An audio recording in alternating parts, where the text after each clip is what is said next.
One of we're going to start with the questions that have been put forth to us via the social media platforms. One of the first things that have been coming up, and I think, with regards to a few months back, certain political parties started going after one another about who's actually funding them at the end of the day. One of our could I say, followers on our Facebook page has asked the following question. Are you funding the party yourself? As most people are aware, running for elections can be very pricey, and if you do have, because I'm guessing you need funding, obviously, to move such a movement. Are you going to be open about who's funding? And will you allow the people funding you to dictate to you, obviously, whatever their preconditions may be? Okay, first of all, Lee, from the beginning, yes. made it openly clear. You can ask anyone, revenue services from the ANC. I'm sure they would like to really check on me and monitor yes. my financial movements. To date, up to 90% of the funding comes from my family, and we took a conscious decision as a family yes. to support saving of this country. But we have crowdfunding from time to time. Yes. People give us 500 rands, 1,000 rands a day, and so forth. Far enough from really covering our monthly expenses. My staff is increasing every day. I don't get a cent out of this. I don't intend taking a salary from this party until we take over government. Yes. But we are, as a family, prepared to fund this. But this is a national project. There's just no way. We're not a rich family. Yes. Yes. But with our excess money, we are happy to assist South Africa. But at the end of the day, we are calling on South Africans every day. I call on South Africans, please assist my family. Of course. I can't handle this big load on my own. It's totally impossible. I don't have that kind of money. Of course. And this project, it can't be a Mashaba project. This is a national project. Yes. But at the end of the day, please give us money to save the country. Don't give us money for any other thing. Yes. Give us money to save the country. No one can actually dictate to us, including myself. I can't dictate because my family is funding. I've got to dictate. It is why we started the People's Dialogue, so that South Africans, because I will look at our policies. The inputs of the 2.4 million South Africans, that's what actually manifested eventually yes. with our policy position. So it's not really something that came out of me. We're the only political party formed in this country with 2.4 million mandate, with the policies actually contributed by fellow South Africans. So absolutely, we're looking for funders, and I'm appealing to South Africans, whether you give us 50 rands a month, yes. whatever you can afford, yes. please don't starve your children because yes. you want to save South Africa. Yes. Please take care first of your children. Yes. If you've got an extra 5 rands or whatever, yes. for us, it'll go a long way in ensuring that we can capacitate the organization so that we can prepare ourselves for local government elections coming in a year's time. Talking about local government elections, that falls right into our next question. So one of our followers asked, are you fighting the LGE everywhere or only in selected wards? Well, due to, firstly, resources, because when I made the statement, even up to now, I can't really commit to go and contest the 278 municipalities. It's impossible. Yes, with all the best, I don't have the resources. Yes. Firstly, I don't have the financial resources to contest 278 municipalities. But more importantly, how do I put together credible, ethical leadership? Because where we contest, we want to contest where we're going to win. Because we are not here to be opposition. Yes. We want to unseat the ANC. That's our priority. So yes. in terms of local government elections, we are only going to contest in municipalities that are winnable. When I announced the party and its engagement, we committed to contest, and that is for sure. We are going to contest Johannesburg, Ukuruleni, and Tshwane. However, the last few weeks, we're getting more and more pressure coming out of other municipalities like eThekwini, Cape Town, Nelson Mandela Bay. Yes. But we will make the announcements as and when it is appropriate for us to really be able to get the leadership structures, get the resources, because I don't personally have the money to finance municipalities outside these three. Would love to contest as many as possible, but if I look at it from a practical point of view, we won't be ready to contest more than 10 municipalities. Maximum, if we've got to stretch ourselves, yes, it's going to really be the maximum of 10, because we will, as I say, I want to really make it clear to South Africans, those municipalities where we're not coming to contest,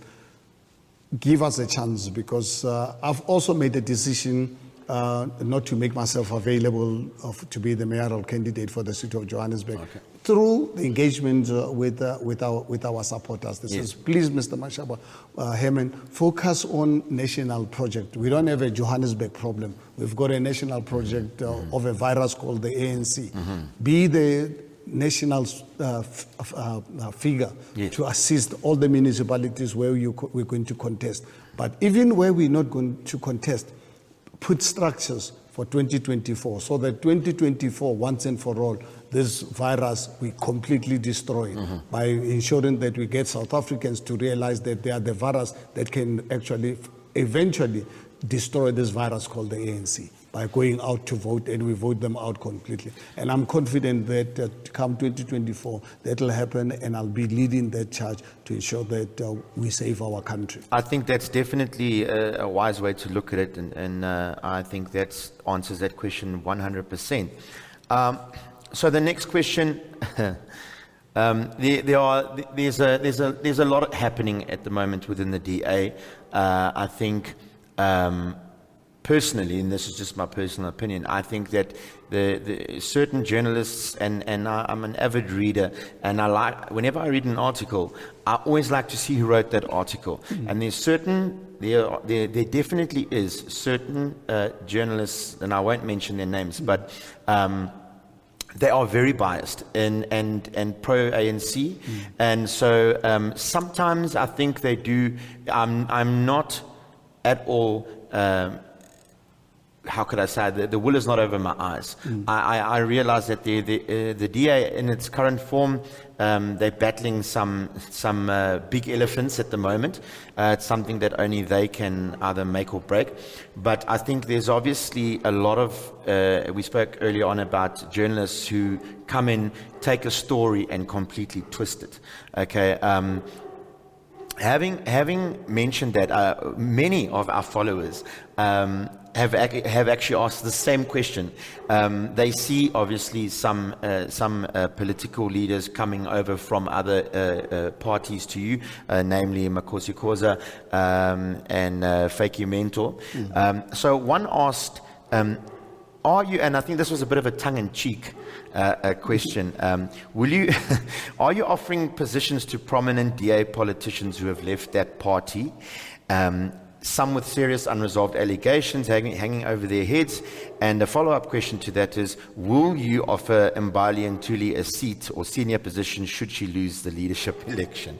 I think that's quite cheeky. Well, yeah, well, I don't know what has that got to do with me. Honestly, that question must be asked to Mbali Ntuli. I can't really speak on our behalf. Our party as Action SA, we're not a party of celebrities.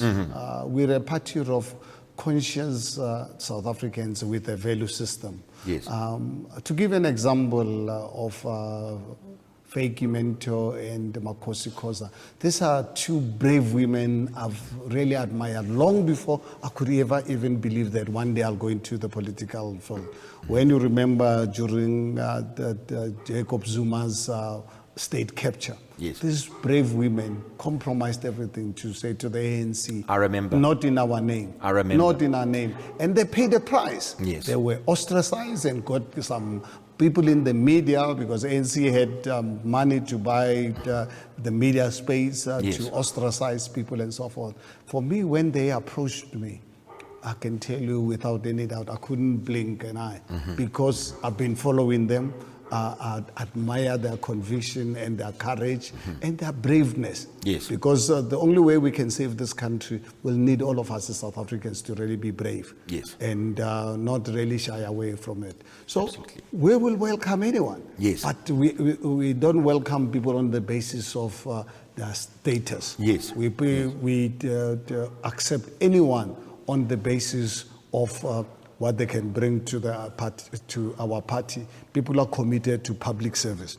One thing that is great about our party, that it's a commitment that I'm giving to South Africans, is that we're going to revolutionize our political electoral system. Yes.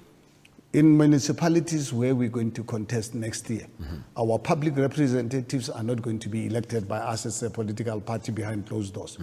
People must make themselves available to be a ward councillor. Yes. We will then present them to the community in that ward to say we've got so many people who are prepared who wants to become ward members. We give them an opportunity to go out and do their groundwork. Yes. Some of them have already started. Yes. We are going to have primaries. We're going to have our own elections. Yes. Prior to before we submit your name to the IEC, we'll run free and fair elections, and we invite anyone as an observer. Yes. to ensure that our people must help us actually pick up the best in their communities. People who are prepared to serve society, not serve political parties. So basically, that's the reason why you see our the volunteers nowadays. As I'm talking to you right now, going to Soweto, going to Kwatema now, yesterday I was so humbled in one part of Limpopo. Someone donated a house for our volunteers to work from. I said, my goodness, this is humbling. Of course. You know, people already with our T-shirts. You can imagine we're not giving T-shirts away. We don't have money to give T-shirts. I went to go and buy my own T-shirts Yes. last week. Our director of operations, Funzi Ngubeni, who you spoke to, Yes. he goes around because one of the things that we promote is entrepreneurship, small businesses in particular. So we allow people, we accredit them. You can produce whatever promotional merchandise that you want, as long as you are accredited. For us, we don't set up the price. We don't want anything from you, as long as obviously we accredit you to ensure that you produce the right type of quality products that would reflect what our party stands for. So we don't really accept people on the basis of popularity. We're not Yes. in a popularity contest. Yes. We run service to society.